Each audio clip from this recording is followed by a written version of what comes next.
നമ്മുടെ recipe വ്യത്യസ്തമായിട്ടുള്ളൊരു breakfast ആയിട്ടാണ് പാൽപത്തിരി അല്ലെങ്കിൽ പാൽപൂരി. ഇത് നമുക്ക് ഡിന്നറിനും തയ്യാറാക്കാം. ഇതിൻ്റെ ബെസ്റ്റ് കോമ്പിനേഷൻ എന്ന് പറയുന്നത് തേങ്ങാപ്പാലും പഞ്ചസാരയും ചേർത്ത് കഴിക്കുന്നതാണ് കേട്ടോ. നല്ല അടിപൊളി ടേസ്റ്റാണ്. അപ്പോൾ ഇത് തയ്യാറാക്കാനായിട്ട് നമുക്ക് വേണ്ടത് പച്ചരിയാണ്. അപ്പോൾ ഞാനിവിടെ 2 കപ്പ് പച്ചരി എടുത്തിട്ടുണ്ട്. 240 ml കപ്പിൽ 2 കപ്പ് പച്ചരിയാണ് കേട്ടോ ഞാൻ എടുത്തിരിക്കുന്നത്. അപ്പോൾ പച്ചരി എടുക്കുമ്പോൾ തന്നെ ഒട്ടും പശയില്ലാത്ത നല്ല ഇനം പച്ചരി നോക്കിയെടുക്കണം. അയ്യാറട്ട് പച്ചരിയൊക്കെ ആണെങ്കിൽ നല്ല അടിപൊളിയായിരിക്കും കേട്ടോ. നമ്മൾ ഇഡ്ഡലി ദോശയ്ക്കൊക്കെ എടുക്കുന്ന ഇഡ്ഡലി റൈസ് അല്ല, പച്ചരി തന്നെ എടുക്കണം. പച്ചരി നന്നായിട്ട് കഴുകണം. കാടിയൊക്കെ കംപ്ലീറ്റ് പോകുന്നത് വരെ 5-6 പ്രാവശ്യം കഴുകിയിട്ട് ഇത് നികക്ക വെള്ളം ഒഴിച്ച് 2 മണിക്കൂർ നേരം നമുക്ക് കുതിർത്തെടുക്കണം. സാധാരണ നമ്മൾ ദോശയ്ക്കൊക്കെ കുതിർത്തെടുക്കുന്ന പോലെ 5-6 മണിക്കൂർ വേണ്ട, ഇത് മാക്സിമം 2 മണിക്കൂർ മതിയാവും. അതിനുശേഷം നമുക്ക് ഇതിൻ്റെ വെള്ളമൊക്കെ ഒന്ന് ഊറ്റിയെടുക്കാം. അരി ഒരുപാട് സമയം കുതിർത്തെടുക്കുകയാണെങ്കിൽ നമ്മൾ പൂരി തയ്യാറാക്കുമ്പോൾ എണ്ണയിലേക്ക് ഇടുമ്പോൾ അത് കറക്റ്റായിട്ട് അങ്ങോട്ട് പൊങ്ങി വരില്ല, വല്ലാത്ത കട്ടിയായി പോകും പൂരിക്ക്. അപ്പോൾ അതുകൊണ്ടാണ് നമ്മൾ 2 മണിക്കൂർ മാത്രം കറക്റ്റായിട്ട് കുതിർത്തെടുക്കണമെന്ന് പറഞ്ഞത് കേട്ടോ. ഇനി നമുക്ക് വെള്ളം കളഞ്ഞ അരി മിക്സിയുടെ ജാറിലേക്ക് ഇട്ട് കൊടുക്കുക.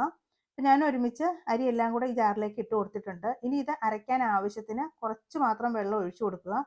നല്ല തരിയില്ലാതെ ഫൈനായിട്ട് അരച്ചെടുക്കാം. നല്ല തിക്കായിട്ടാണ് ഞാനിവിടെ ഇത് അരച്ചെടുത്തിട്ടുള്ളത്. അപ്പോൾ അരയാൻ ആവശ്യത്തിനുള്ള വെള്ളം മാത്രം ഒഴിച്ചു കൊടുത്താൽ മതി. ഒരുപാട് വെള്ളം ഒഴിച്ചു കഴിഞ്ഞാൽ നമ്മൾ വറ്റിച്ചെടുക്കുന്ന സമയത്ത് ഒരുപാട് സമയം ഇത് കുറുക്കേണ്ടി വരും. അപ്പോൾ ഞാൻ മിക്സിയുടെ ജാറിലേക്ക് കുറച്ച് വെള്ളം കൂടെ ഒഴിച്ചിട്ട് അതുകൂടി ഇതിലേക്ക് ചേർത്തിട്ടുണ്ട്. ഏകദേശം ഒരു 1/4 കപ്പോളം വെള്ളമാണ് ചേർത്തിട്ടുള്ളത്.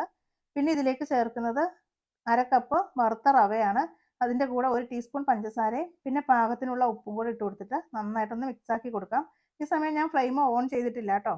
ഇത് നല്ലതുപോലെ മിക്സാക്കിയതിന് ശേഷം നമുക്ക് മീഡിയം ടു ലോ ഫ്ലെയിമിൽ ഇട്ടിട്ട് നന്നായിട്ട് ഇത് കുറുക്കിയെടുക്കണം. ഇപ്പോൾ ഞാൻ ഫ്ലെയിം ഒന്ന് ഓണാക്കി കൊടുത്തിട്ടുണ്ട്. ഇനി ഈ മാവ് നമുക്ക് ലോ ടു മീഡിയം ഫ്ലെയിമിൽ വെച്ചിട്ട് നല്ലതുപോലെ ഇളക്കി വെള്ളം മുഴുവൻ വറ്റിച്ച്, നമ്മൾ ചപ്പാത്തിക്കൊക്കെ മാവ് കുഴച്ചെടുക്കുന്നത് പോലെ തന്നെ വെള്ളം മുഴുവൻ വറ്റിച്ചിട്ട് ഇതാ ഇതുപോലെ ഒരു ബോളാക്കി എടുക്കണം. ഇപ്പോൾ നോൺ സ്റ്റിക്ക് പാനിലൊക്കെ ചെയ്തെടുക്കുമ്പോൾ ഒട്ടും തന്നെ മാവ് വേസ്റ്റ് ആവാതെ നല്ല കറക്റ്റായിട്ട് കിട്ടും. ഇത് നോൺ സ്റ്റിക്കിൽ ചെയ്തെടുക്കുന്നതായിരിക്കും കേട്ടോ ഏറ്റവും നല്ലത്. അപ്പോൾ വെള്ളം മുഴുവൻ വറ്റിയതിന് ശേഷം നമുക്ക് അടുപ്പിൽ നിന്ന് മാറ്റിയിട്ട് ഇത് കുറച്ച് സമയം ഒന്ന് തണുക്കാനായിട്ട് മാറ്റി വയ്ക്കാം. ഒരു 3/4 ഭാഗത്തോളം ഇത് തണുക്കണം. എന്നിട്ട് വേണം നമുക്ക് നന്നായിട്ട് കുഴച്ചെടുക്കാനായിട്ട്. അപ്പോൾ ഇത് ഒന്ന് കുഴയ്ക്കാനുള്ള പാകത്തിനായിട്ടുണ്ട്. അപ്പോൾ നമുക്ക് മെയിൻറ്റെയിൻ ചെയ്യാൻ പറ്റുന്ന ആ ചൂടിൽ വേണം ഇത് കുഴച്ചെടുക്കാനായിട്ട്. അപ്പോൾ ഞാനിതിലേക്ക് 1 ടീസ്പൂൺ വെളിച്ചെണ്ണയും കൂടെ ഒഴിച്ചു കൊടുത്തിട്ട് നല്ല പോലെ കുഴച്ചെടുക്കുകയാണ് കേട്ടോ.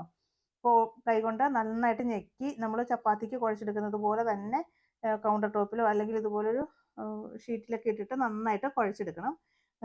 നന്നായിട്ട് പ്രസ് ചെയ്തിട്ട് വേണം കുഴച്ചെടുക്കാനായിട്ട്. മാവ് നമ്മൾ കുഴച്ചെടുക്കുന്ന സമയത്ത് എന്തെങ്കിലും കട്ടകളൊക്കെ ഉണ്ടെങ്കിൽ അത് കൈ വെച്ചിട്ട് നന്നായിട്ട് ഉടച്ച് നല്ല ഞെക്കി നല്ല സ്മൂത്തായിട്ട് വേണം കുഴച്ചെടുക്കാനായിട്ട്. അപ്പോൾ ഞാൻ ഇവിടെ നല്ല രീതിക്ക് മാവ് കുഴച്ചെടുത്തിട്ടുണ്ട്. ഇനി ഇതിൽ നിന്ന് ഇതുപോലെ വലിപ്പമുള്ള ഒരു ബോളാക്കി എടുക്കുക. അതായത് നമ്മൾ പൂരിക്കൊക്കെ എടുക്കുന്നതിനേക്കാളും കുറച്ചുകൂടെ വലിപ്പത്തിലുള്ള ബോൾ വേണം എടുക്കാനായിട്ട്. അപ്പോൾ ഇങ്ങനെ എല്ലാം ഞാനിവിടെ ബോളാക്കി ഒരു പാത്രത്തിലേക്ക് മാറ്റിയിട്ടുണ്ട്. ഇതിലേക്ക് കുറച്ച് വെളിച്ചെണ്ണ ഒഴിച്ചു കൊടുക്കുക. മാവിന് ഇത്തിരി ചൂടുണ്ട്, നമ്മൾ തുറന്ന് വെക്കരുത്, ഇത് അടച്ച് തന്നെ വെക്കണം. ഇല്ലാന്നുണ്ടെങ്കിൽ നമ്മൾ പരത്തിയെടുക്കുന്ന സമയത്ത് മാവ് വല്ലാണ്ട് ഡ്രൈ ആയി പോകും. നല്ലപോലെ മിക്സ് ആക്കിയിട്ട് ഇതൊന്ന് അടച്ച് മാറ്റി വെക്കാം. അപ്പോൾ ഇതിൽ നിന്ന് ഓരോന്നായിട്ട് എടുത്ത് നമുക്ക് പരത്തി നല്ല ചൂടായ എണ്ണയിലേക്ക് ഇട്ടിട്ട് ഫ്രൈ ആക്കി എടുക്കണം. അപ്പോൾ ഞാനിവിടെ എളുപ്പത്തിന് വേണ്ടിയിട്ട് പൂരി പ്രസ്സിലാണ് ഇത് പരത്തിയെടുക്കുന്നത്. നിങ്ങൾക്ക് ചപ്പാത്തി പരത്തും പോലെ പരത്തിയിട്ട് ഒരു ഷേപ്പുള്ള പാത്രം വെച്ച് മുറിച്ചെടുത്താലും മതി. പക്ഷേ ഈസി ആയിട്ട് നമുക്ക് ചെയ്തെടുക്കുമ്പോൾ പൂരി പ്രസ്സിൽ ചെയ്തെടുക്കുന്നതായിരിക്കും നല്ലത്.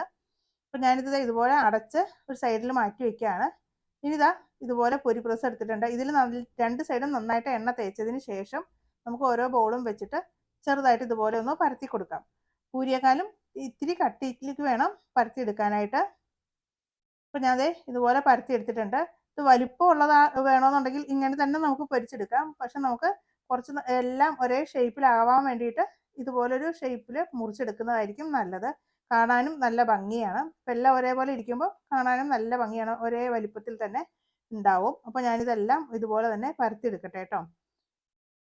അപ്പോൾ ഇത്രയും ഒരു കട്ടിക്ക് വേണം ഇത് പരത്തിയെടുക്കാനായിട്ട്. നമ്മൾ പൂരി പരത്തുന്നതിനേക്കാളും കുറച്ചുകൂടെ കട്ടി വേണം. അപ്പോൾ നമുക്ക് ബാക്കിയുള്ള പൂരിയും ഇതുപോലെ തന്നെ പരത്തി ഷേപ്പിന് മുറിച്ചെടുക്കാം. അപ്പോൾ ഞാനിവിടെ എണ്ണ ചൂടാക്കാനായിട്ട് വെച്ചിട്ടുണ്ട്. സൺഫ്ലവർ ഓയിലാണ് കേട്ടോ പൊരിക്കാനായിട്ട് എടുത്തിട്ടുള്ളത്. എണ്ണ നല്ല പോലെ ചൂടാവണം. എണ്ണ നന്നായി ചൂടായതിന് ശേഷം വേണം പൂരി ഇട്ട് കൊടുക്കാനായിട്ട്. സാധാരണ നമ്മൾ പൂരി ഇട്ട് കൊടുത്തിട്ട് പെട്ടെന്ന് പൊങ്ങി വരുന്നത് പോലെ ഇത് പൊങ്ങി വരില്ല. 2 സെക്കൻഡ് നേരം കഴിയുമ്പോഴേക്കും നന്നായിട്ട് പൊങ്ങി വരും. പൊങ്ങി വന്നതിന് ശേഷം നമ്മൾ ഇതിൻ്റെ മുകളിലേക്ക് കുറച്ച് ഓയിൽ ഇതുപോലെ ഒന്ന് സ്പ്രെഡാക്കി കൊടുത്താൽ മതി. അല്ലാതെ പൂരി തട്ടിക്കൊടുക്കുന്നത് പോലെ തട്ടിക്കൊടുക്കേണ്ട ആവശ്യമൊന്നുമില്ല. അതിനുശേഷം ഒരു സൈഡ് ചെറിയൊരു കളർ മാറുമ്പോഴത്തേക്കും തിരിച്ചിട്ട് കൊടുക്കുക. ഇതുപോലെ ചെറിയൊരു ഗോൾഡൻ കളറിൽ വേണം നമുക്ക് ഈ പൂരി ഫ്രൈ ചെയ്തെടുക്കാനായിട്ട്. നമ്മൾ പഞ്ചസാര ചേർത്തത് കൊണ്ടാണ് കേട്ടോ ഈ ഒരു കളറിൽ കിട്ടുന്നത്. ഇല്ലാന്നുണ്ടെങ്കിൽ നല്ല വൈറ്റ് കളർ തന്നെയായിരിക്കും. പഞ്ചസാര ചേർത്തിട്ട് ഇതുപോലെ തയ്യാറാക്കി എടുക്കുമ്പോഴാണ് കാണാനും നല്ല ഭംഗി, കഴിക്കാനും നല്ല ടേസ്റ്റാണ് കേട്ടോ. അപ്പോൾ എല്ലാതും ഞാൻ ഇതുപോലെ തന്നെ ഫ്രൈ ആക്കി എടുത്തിട്ടുണ്ട്. എണ്ണയുടെ ചൂട് കറക്റ്റ് ആണെങ്കിൽ പൂരി ഒരുപോലെ തന്നെ എല്ലാം നന്നായിട്ട് വീർത്ത് വരും. നമ്മൾ പൂരി ഇട്ട് കൊടുക്കുന്ന സമയത്ത് ഹൈ ഫ്ലെയിമിലാക്കുക, തിരിച്ചിടുന്ന സമയത്ത് മീഡിയം ഫ്ലെയിമിലേക്ക് മാറ്റി അങ്ങനെ ചൂട് മെയിൻറ്റെയിൻ ചെയ്തിട്ട് വേണം പൂരി പൊരിച്ചെടുക്കാനായിട്ട്. അങ്ങനെയാണെങ്കിൽ തന്നെ നല്ല കറക്റ്റായിട്ട് പൊരിഞ്ഞു കിട്ടും. അപ്പോൾ എല്ലാവരും ഇതുപോലെ തന്നെ ട്രൈ ചെയ്ത് നോക്കുക. ഇത് നമുക്ക് നല്ല കട്ടിയായ തേങ്ങാപ്പാലിൽ ഒരല്പം പഞ്ചസാര ഒന്ന് മിക്സ് ചെയ്തിട്ട് അതിൻ്റെ കൂടെ കഴിക്കുന്നതായിരിക്കും ഏറ്റവും ടേസ്റ്റ്. കറി കൂട്ടിയും കഴിക്കാം, പക്ഷേ കൂടുതലും ടേസ്റ്റ് ഈ ഒരു രീതിക്ക് കഴിക്കുന്നതാണ്.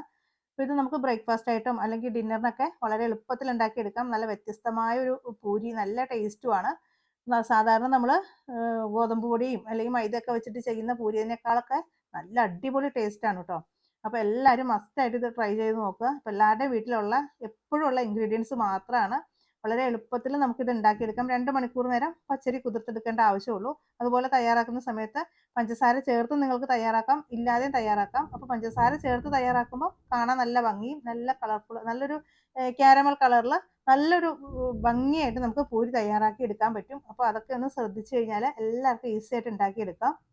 അപ്പോൾ നിങ്ങൾക്ക് വീഡിയോ ഇഷ്ടമായിട്ടുണ്ടാവുമെന്ന് വിചാരിക്കുന്നു. ട്രൈ ചെയ്ത് നോക്കിയിട്ട് ഫീഡ്ബാക്ക്സ് അറിയിക്കാനും മാക്സിമം വീഡിയോ ലൈക്ക് ചെയ്യാനും ഷെയർ ചെയ്യാനും മറക്കല്ലേ. പിന്നെ നമ്മുടെ ചാനൽ സബ്സ്ക്രൈബ് ചെയ്യാതെ കാണുന്നവർ നമ്മുടെ ചാനൽ ഒന്ന് സബ്സ്ക്രൈബ് ചെയ്ത് സപ്പോർട്ട് ചെയ്യണം കേട്ടോ. അപ്പോൾ എന്നത്തെയും പോലെ നല്ല നല്ല റെസിപ്പിയുമായി വീണ്ടും കാണാം. അതുവരെ താങ്ക്